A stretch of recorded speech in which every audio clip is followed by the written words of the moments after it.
I'm Simon with Hope Springs Church, and this is episode 4 of our Live Invisible series. Live Invisible towards our children.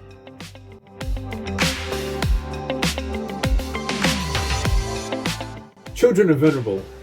We kind of know this instinctively. But I want to take you to the ancient roots of this vulnerability and talk to you about how Christianity has transformed that.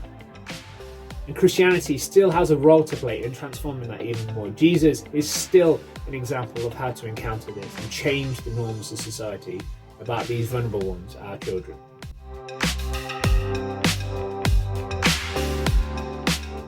I am a proud father of 2 daughters. And when my wife and I announced that we were pregnant with our second child, we got all of those well-meaning, joyful, supportive comments. Are you hoping for a boy this time? See, knowing the people that said that, I know it was absolutely innocent and there was nothing in that at all. But nagging in the back of my head was, well, what if it's a girl? Should I be less joyful about that? Sometimes I'd push back gently or jokingly against that kind of, are you hoping for a boy this time? And then inevitably, the follow-up, well-meaning, completely innocent, supportive phrase would be, wow, gender doesn't matter, does it? As long as they're healthy. Seldom would I push back against that one because I didn't want to upset people. But kind of nagging at the back of my head again would be, well, what if they're not healthy? Should I be less joyful? Should I love that child less?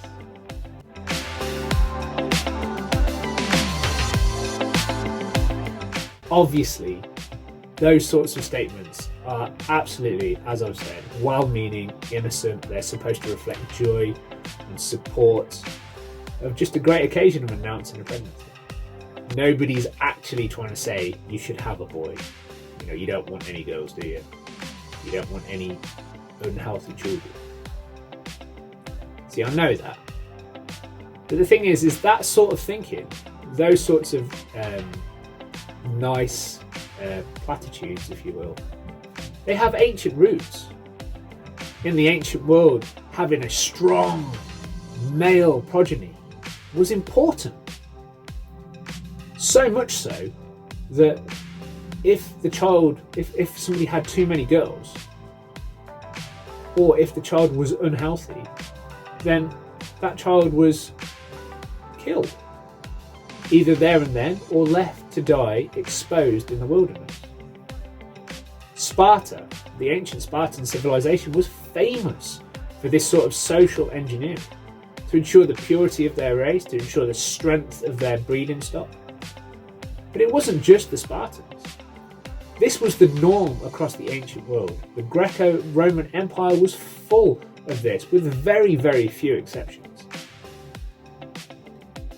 Their greatest thinkers extolled the virtues of infanticide and exposure. Aristotle, Plato, the 2 great Greek thinkers that shaped even our modern thought. Seneca, the famous Roman writer, also extolled the virtues of getting rid of the excess, the unnecessary, the unneeded, the unwanted. These vulnerable children, these baby girls, these children born with health difficulties. It was the norm in the ancient world. It was the norm, that is, until Christianity.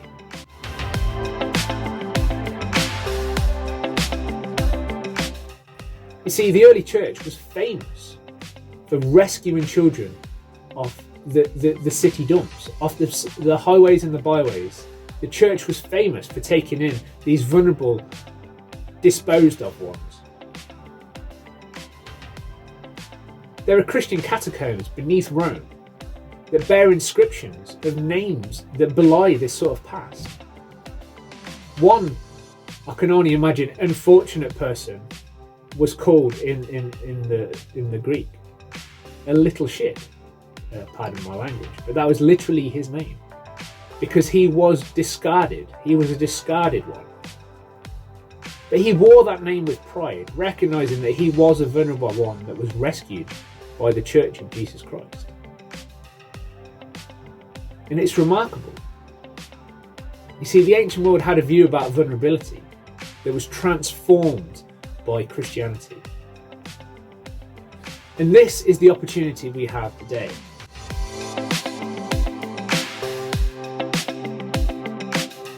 Our vulnerable ones, our children, we can look after, we can live visible towards them with the love of Jesus Christ.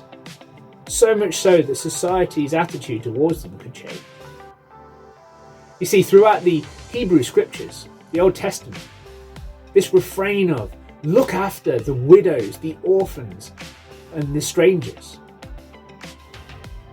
it rattles through Deuteronomy. Go look it up. How many times is the widow, the orphan, and the stranger become the focus of the care of the nation? In Psalm 10, it talks about God being the defender of the fatherless, that no one should terrorize them any longer. God deeply cares about the vulnerable, which includes our children. No more so is this brought home than by Jesus Christ, who says, it is to these discarded ones, these ones that are so disempowered, that are so vulnerable, that have no voice or self-determining power for themselves. He says, let them come to me, let the children come to me, for theirs is the kingdom of heaven.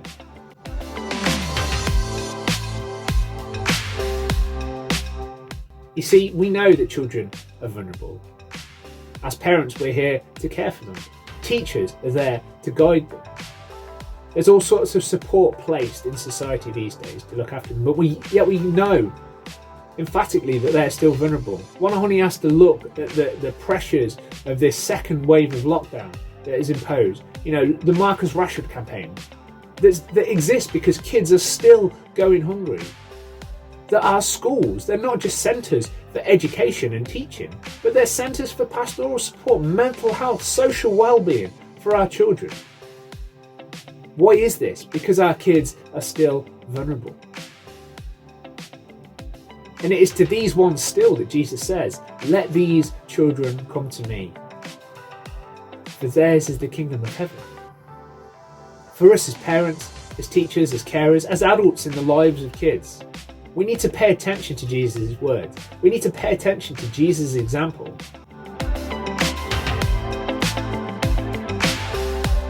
You see, the emphasis is on allowing the children to come, not policing the children's access to Jesus, but simply the great letting.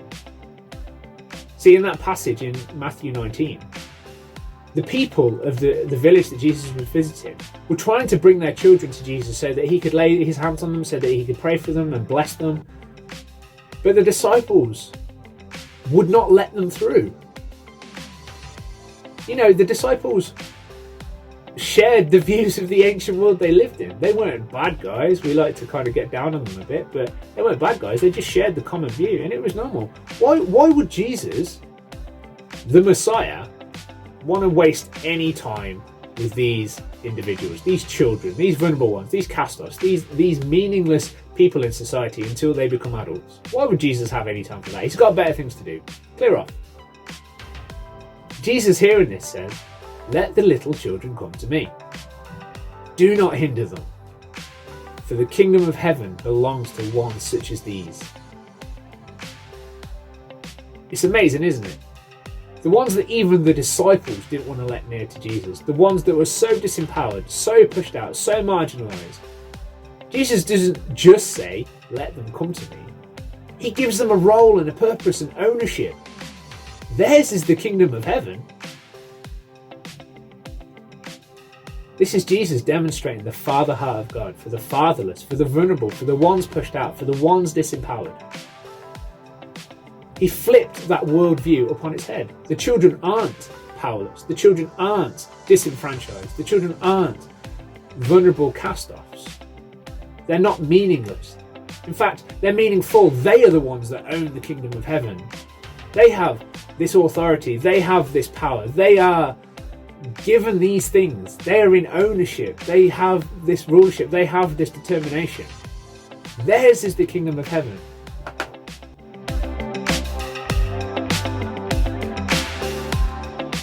As adults, then, we're tasked with the letting of the children come to him. We're not there to manage their approach to God, to decree to them how they should and shouldn't approach Him. We're there to be faithful conduits of the presence of God. We're there to be faithful representations of Jesus to them. We're there to be windows through which our children can see Jesus Christ. Now that is a challenge. But we are there as ones with the power of the Holy Spirit in our lives. We are the ones who can daily come before the throne of grace to receive help in time of need.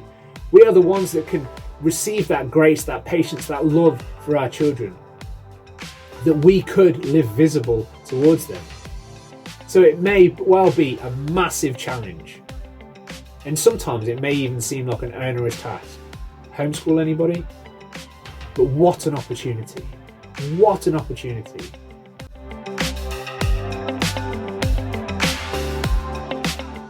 It would kind of be at odds now for me to kind of give you a list of how we should love our kids better.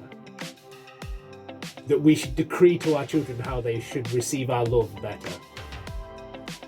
So, what I want to do is ask our children to tell us how they feel most loved.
So something for you to ponder then.